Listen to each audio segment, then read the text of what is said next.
자, 오늘은 우리말을 영어로 바꾸는 트레이닝의 필요성에 대해서 한번 설명을 드려보도록 하겠습니다. 자, 강의하면서 틈틈이 얘기했던 내용들인데요. 이제 이 공부 방법이라든지 우리 학원의 어떤 그 교육 방침이라든지 이런 것들을 이제 제가 사실 그동안에 학원 카페라든지 블로그를 통해서 글로써 이제 많이 그렇게 이제 써왔는데요. 요즘에는 이제 저 역시도 마찬가지고 요즘에는 이제 읽는 것보다도 유튜브를 통해서 시청각 자료를 통해서 정보를 습득하는 게 훨씬 더 조금 더 편안하잖아요, 그렇죠? 그래서 저도 이제 학원 카페나 이제 블로그에 적었던 내용들을 그 유튜브로 이제 만들어서 그렇게 해서 이제 많은 사람들이 좀 더 저희 학원의 이제 그 공부 방식이라든지 교육 방식 또 공부시키는 이제 노하우 이런 것들을 좀 이제 하나씩 이제 주제로 엮어가지고 강의를 좀 해볼 생각입니다. 자, 첫 번째로 이제 그 우리말을 영어로 바꾸는 트레이닝의 필요성에 대해서 이제 한번 설명을 드리겠는데요. 이거는 이제 너무나 당연한 얘기인데 사실 우리가 현실적으로는 영어를 보고 우리말로, 즉 한국어로 해석하는 수준으로 공부가 끝나요. 그러면 이제 영어 지문을 보고 해석하는 거는 잘할 수 있을지언정 우리말을 생각하면서 이거를 영작을 하거나 또 말하면 이제 해야죠, 그렇죠? 말하거나 이런 것들은 또 잘 안 되는 거거든요. 왜냐하면 이 공부라는 게 영어를 우리말로 바꾸는 식으로 훈련하는 거하고 우리말을 영어로 바꾸는 훈련을 하는 거하고는 전혀 별개의 문제입니다. 즉 무슨 얘기냐? 영어를 우리말로 바꾼다고 해가지고 이 능력이 같이 잘하는 게 아니라는 얘기예요. 물론 일정 부분은 어느 정도 좀 영향을 미칠 수는 있어요. 아주 공부를 아예 안 했던 학생보다는 그래도 영어를 가지고 우리말로 이렇게 해석을 했던 학생들은 은연중에 영어 지문을 이제 외우거나 그러면은 이쪽으로 이제 우리말을 생각하면서 영어를 바꾸는 게 어느 정도 좀 될 수는 있어요. 근데 100%는 아니고요. 쉽게 예를 들자면은 요거는 이제 팔이라고 생각하고 요건 다리라고 생각할게요. 자, 우리가 이제 이 운동을 할 때 예를 들어서 내가 이 팔 근육을 좀 알통도 나오게 하고 좀 튼튼하게 만들려고 이 덤벨을 든단 말이에요. 그렇죠? 아령도 들고. 그런데 그렇다고 해가지고 다리 근육이 좋아지는 건 아니죠. 그렇죠? 마찬가지입니다. 내가 하체가 좀 부실해가지고 러닝도 하고 또 웨이트 트레이닝도 해가지고 다리를 좀 굵게 만들고 튼튼하게 만든다고 해가지고 팔이 덩달아 알통이 생기고 그런 건 아니거든요.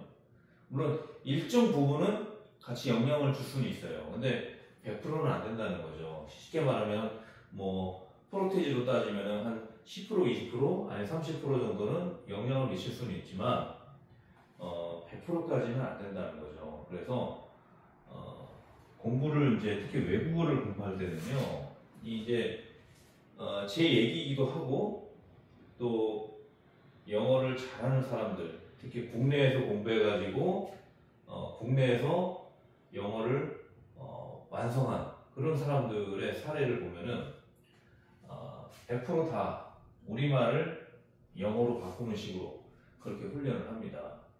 자, 우리가 이제 외국 사람들을 만나서 외국 사람이 물어보면은 내가 뭔가 대답을 해야 될 거 아니에요, 그렇죠? 근데 내가 한국말로는 뭔가 좀 생각이 나는데 이거를 영어로 하려니까 말이 안 나오는 거잖아요. 그게 왜 그런가 하면 이런 식으로만 계속 훈련했기 때문에 그래요. 이런 식으로 훈련을 안 했기 때문에. 그러니까 안 되는 거예요. 그러니까 우리가 공부를 할 때 완전한 공부가 어떤 공부냐면요. 우리말을 영어로 자꾸 바꾸는 식으로 훈련을 하게 되면요. 그런 학생은 영어를 봐도 우리나라 말로 자연스럽게 이해가 됩니다. 근데 영어 지문을 읽고 해석만 하는 그런 공부를 하게 되면요. 이것만 잘하는 거예요, 이것만. 이거를 잘 못합니다. 근데 이런 식으로 공부했던 학생은 이것도 잘하게 돼 있어요. 예. 그래서 왜 이제 그런 원리가 왜 적용이 되냐면요. 우리말이 모국어기 때문에 그래요. 모국어기 때문에 우리나라 말을 영어보다 더 많이 아는 거죠. 더 많이 아니까 우리 머릿속에는 우리나라 말이 더 많이 생각이 나는 거예요. 영어 단어보다. 영어 단어, 문장, 뭐 수거 이런 거보다도. 그러니까 우리가 알고 있는 이 모국어를 자꾸 영어로 바꿔줘야만 예를 들어서 자, 이 정도의 수준이라면은 내가 지금 영어 수준은 이 정도밖에 안 된단 말이에요. 우리나라 말로는 다 의사소통이 가능한데 영어로는 의사소통이 안 되는 이유가 이게 자꾸 바꾸는 훈련을 안 했기 때문에 그런 거거든요. 그럼 내가 알고 있는 이 모국어 수준을 자꾸 영어로 바꿔줌으로써 이렇게 올려가는 거죠. 수준을 이렇게 올려가면서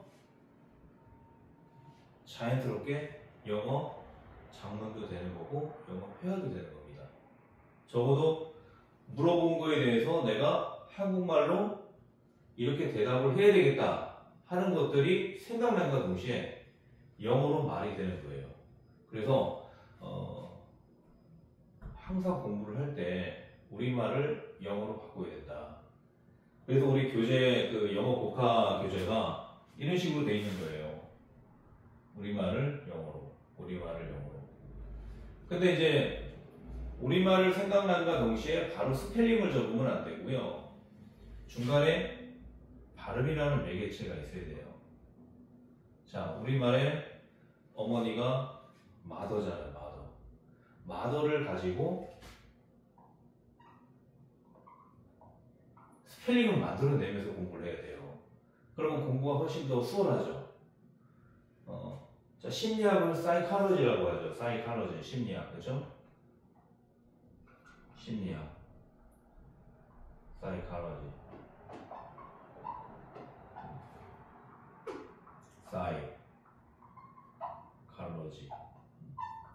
사이칼로지, 그렇죠? 이런 식으로 해서 발음에서 스펠링부터 만들어내는 식으로 이제 계속 공부가 돼야 됩니다. 그래서 이제 교재 자체가 그렇게 구성이 되어 있어요. 근데 이제 보통 일반 시중에 있는 교재는 영어가 먼저 나오고 거기에 우리말이 나오는 거죠. 그렇죠? 그러니까 이런 식으로 공부를 하니까 공부를 해도 영작도 못하지, 말도 못하지 이렇게 되는 겁니다. 그래서 이제 기존의 교재를 공부하더라도 공부는 항상 이런 식으로 하세요. 우리말 뜻을 먼저 보고 영어로 옮기는 식으로. 그런 식으로 공부를 하면은 방법만 바꿨는데도 성적으로 훨씬 좋게 나옵니다. 그리고 영어에 대한 자신감이 더 생기고 일단은 우리말을 영어로 표현을 할 수 있게 되면은 그때부터는 영어 공부가 그냥 술술술 굴러가게 되는 거예요. 자, 왜 이제 모국어가 중요하냐면은 예를 들어서 우리가 이 언어 습득의 이제 그 과정을 한번 좀 보면요. 언어 습득의 메커니즘을 보면은 예를 들어서 사과라는 과일이 있어요. 그럼 우리가 갓난아기 때부터 엄마 아빠가 하는 말을 잘 듣고 한국말을 익힌 거잖아요. 그렇죠? 사과라는 것을 엄마가 들려주고 얘야 사과 먹어라. 그러면 그 사과라는 음성을 들으면서 사과라는 모양을 보고 또 씹어보고 먹어보고 그러면서 달콤하고 시큼한 이런 느낌이 아삭아삭한 느낌이 사과구나 하는 것을 내가 경험으로 알면서 사과라는 단어를 이제 인식하게 되는 거거든요. 이제 나중에 이제 뭐 초등학교 들어가면 이제 한글을 이제 사과 이렇게 이제 쓰게 되는 거죠. 그렇죠? 그러니까 우리가 언어를 습득한 메커니즘이 먼저 사물이 있으면 그 사물을 듣고 음성을 듣고 먹어보고 시각적으로 보고 느끼면서 사과라는 개념을 형성하는 거거든요. 그러면서 글자를 이제 나중에 알게 되는 거죠. 그러니까 언어의 기본적인 건 뭐냐면은 먼저 음성이라든지 경험을 하고 나서 글자를 알게 되는 거지 글자를 알고 나서 그 반대가 되는 건 아니거든요. 이게 이제 일반적인 이제 그 언어 습득의 과정인데 여기에 이제 한국어를 이제 그렇게 해서 우리가 이제 모국어로 이제 우리가 인식을 하게 됐잖아요. 그렇죠? 근데 이제 그러면서 우리말을 이제 영어로 인식하는 과정이 이와 유사하다는 거죠. 즉 사과라는 어떤 그 과일을 통해서 우리가 경험을 하고 나서 글자를 익힌 것처럼 이제는 한국어가 이 사과와 같은 그런 역할을 하는 거예요. 그래서 이제 모국어라고 하는 거거든요. 모국어. 왜냐하면 우리 한국 사람은 영어보다는 한국어가 편하고 한국어가 먼저 생각나는 게 당연한 거예요. 만약에 우리나라 말이 생각나는 게 당연하지 않다면 그 사람은 한국어를 모국어로 인식하지 않고 있다는 거예요. 기본적으로 한국에서 태어나서 어렸을 때부터 한국어를 배운 사람은 한국어가 먼저 생각납니다. 그건 자연스러운 현상이에요. 그런데 그 한국어, 모국어가 된 한국어가 이 사과와 같은 역할을 한다는 거죠. 그래서 사과라는 것을 생각하면은 이거를 이제 apple 영어로 바꾸는 거죠. 근데 영어로 바꿀 때도 그냥 스펠링 APPLE 이렇게 공부하면 안 되고요. 먼저 발음을 떠올려야죠. apple. 그래서 항상 발음을 먼저 보고 발음을 먼저 생각하고 스펠링을 적는 식으로 공부를 해야 돼요. 그게 언어의 일반적인 습관인데 보통 요즘에는 이제 교재 자체에서 이 발음 기호라든지 그런 것들이 잘 안 나와요. 그러다 보니까 발음이 조금 이제 형편없는 경우들이 되게 많습니다. 읽지를 못하는 아이들도 많고 지금 제가 이제 강의를 하는 거는 아주 공부를 잘하는 아이들 대상으로 지금 얘기를 하는 게 아니에요. 중위권에서 중하위권 이런 아이들 그 수준을 보면은 영어를 제대로 못 읽습니다.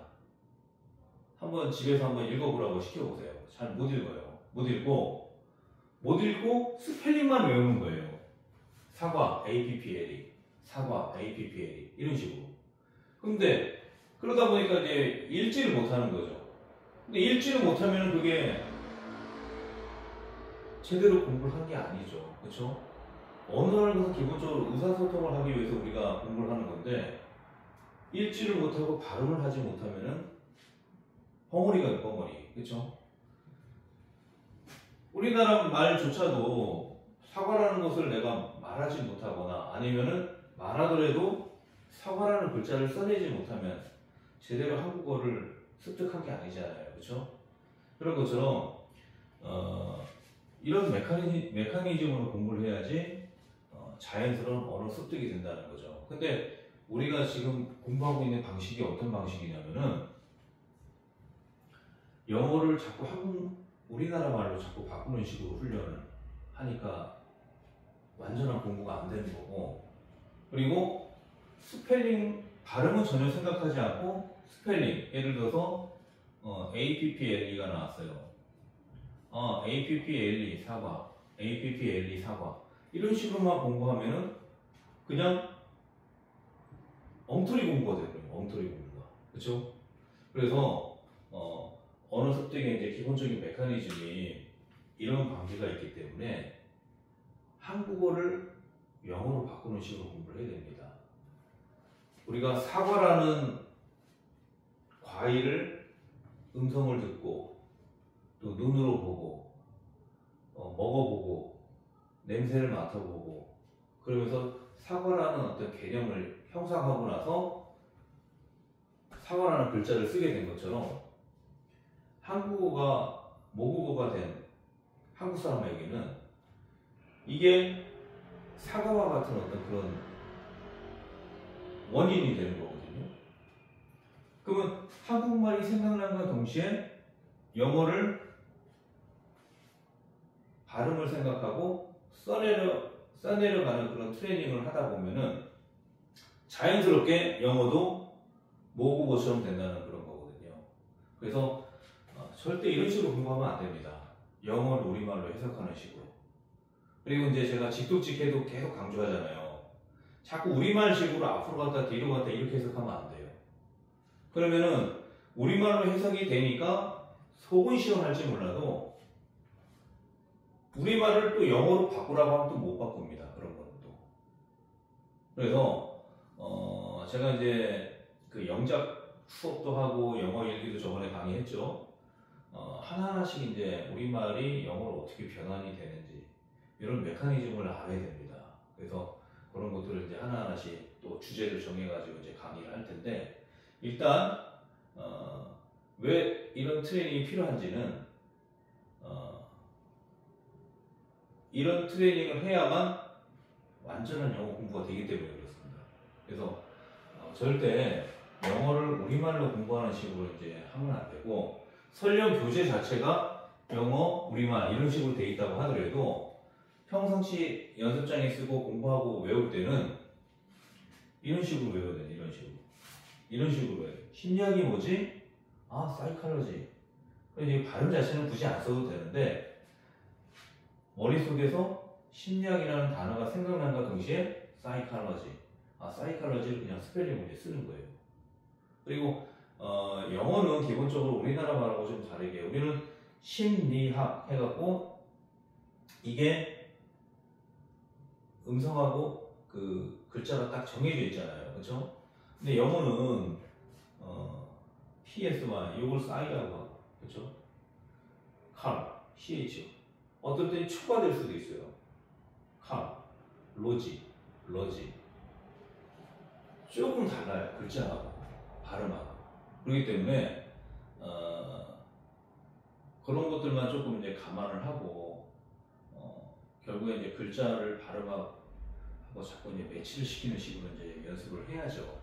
그래서 사실 이제 우리나라 말은 한글 제대로 공부해 놓으면은 어렵지 않게 다 쓸 수가 있는데 영어는 이 음성 체계하고 이 문자 체계가 100% 일치하지 않기 때문에 이 스펠링을 못 쓰는 사람들이 되게 많습니다. 미국 사람들조차도. 그래서 어떻게 보면은 지금 이제 우스갯소리로 그런 얘기 하잖아요. 차라리 한글을 이걸로 대신하는 거죠. 이걸 대신하는 거죠. 그러니까 영어 알파벳으로 쓰지 않고 사이칼러지 이렇게 쓰는 거죠. 그러니까 한글이 전 세계 이제 공용어가 되는 거죠. 이제 그런 이제 우스갯소리도 하는데 어쨌든 이제 우리나라 이 한글이 되게 우수하다는 거예요. 영어는 이제 이 스펠링이 발음이 그때그때마다 조금씩 다르기 때문에 못 쓰는 사람들이 많아요. 현실적으로. 그래서 우리나라 글씨는 사실 뭐 지금 거의 뭐 우리나라 글씨는 못 쓰는 사람들이 거의 없죠. 물론 옛날에 이제 우리가 뭐 초등학교도 안 나오고 뭐 중학교도 안 나오고 막 그럴 때가 있었어요. 옛날에 저희 뭐 아버지 세대나 할아버지 세대 그럴 때는 진짜 우리나라 이 한글을 못 쓰는 사람들이 굉장히 많았거든요. 근데 지금은 이제 뭐 다들 교육을 받고 하니까 한글을 못 써가지고 또 한글을 못 읽어서 어려움을 겪는 사람들은 제 주변에는 없는 것 같습니다. 그래서 어쨌든 이제 이 우리나라 말하고 영어 스펠링하고 이제 그런 관계가 있으니까 그런 것도 좀 감안을 해두시고, 어쨌든 심리학이라는 단어를 보면은 사이칼러지가 생각남과 동시에 PSY, CHOLOGY 이거를 써내려 간다는 그런 방식으로 공부를 해야 된다는 거예요. 그러니까 우리 연습장에 보면은 이런 식으로 공부를 많이 해요. 애플 사과, 애플 사과, 애플 사과. 이런 식으로 뭐 영어를 먼저 쓰고 한국말을 쓰고 이런 식으로 공부를 하거든요. 근데 이제 그런 식으로 이제 하지 말고 항상 우리나라 말을 먼저 생각을 하세요. 사과가 뭐지? 애플. 오렌지가 뭐지? 오렌지. 그렇죠? 그런 식으로 이제 공부를 하다 보면은 한국말이 생각남과 동시에 영어가 떠오르는 그런 이제 경지에까지 들어가게 됩니다. 그러면은 적어도 의사소통하는데 아무 지장이 없어요. 그리고 단어뿐만 아니라 문장 자체도 영작이 그렇게 되는 거예요. 영작이 된다는 것은 자기 생각을 표현할 수 있다는 거잖아요. 그럼 그거를 영작한 거를 내가 글로 읽어보고 입으로 읽어보고 자기가 또 들어보고 그럼 리스닝 공부가 되는 거죠. 그러면서 자기 생각을 영작으로 옮길 정도면은 그거를 말로 하면 되는 거죠. 그럼 그게 또 회화가 되는 겁니다. 그래서 이게 가장 근본이 되는 공부입니다. 우리말을 영어로 바꾸는 거. 그래서 기존의 공부 방법은 영어를 우리말로 해석하는 식으로 하고 있지만 이렇게 하면은 100년을 공부해도 안 되는 거예요. 이런 메커니즘 때문에. 전혀 관계가 없어요. 팔 운동한다고 해서 다리가 튼튼해지는 게 아니고 다리 운동한다고 해서 팔이 튼튼해지는 게 아니거든요. 그래서 이런 메커니즘이 있기 때문에 절대 공부는 이런 식으로 해야 됩니다. 우리나라 말을 영어로, 우리나라 말을 영어로. 그 중간에 발음을 생각하고 그 발음을 영어로. 이런 식으로 이제 공부해야지 언어가 자연스럽게 습득이 되는 거예요. 자, 오늘 이제 이런 내용으로 이제 한번 설명을 드려봤는데요. 앞으로도 제가 이제 뭐 학원 카페라든지 블로그에 공부하는 방법에 대해서 틈틈이 많이 좀 썼어요. 근데 이제 그런 것들을 요즘에 사람들이 이제 워낙 이제 글들을 잘 안 읽으니까 유튜브로 이제 제가 이제 만들기 시작한 건데, 어쨌든 이제 그 유튜브를 통해서 계속 반복적으로 그런 내용들을 자기 걸로 만들어가면서 하다 보면은 영어를 진짜 완전하게 정복할 수 있는 그런 순간이 오게 될 겁니다. 그리고 이 강의를 이제 들으시는 이제 우리 원생들이나 학부모님들도 우리 학원에 이제 그런 시스템이 이렇게 돼 있다 하는 걸 잘 이해해 주시고, 이렇게 공부해야만 완전한 언어 학습이 될 수 있다, 영어 학습이 될 수 있다는 것을 이해해 주셨으면 좋겠습니다. 자, 오늘 강의는 여기까지 진행하고요. 다음 시간에 또 새로운 내용으로 찾아뵙도록 하겠습니다. 고맙습니다.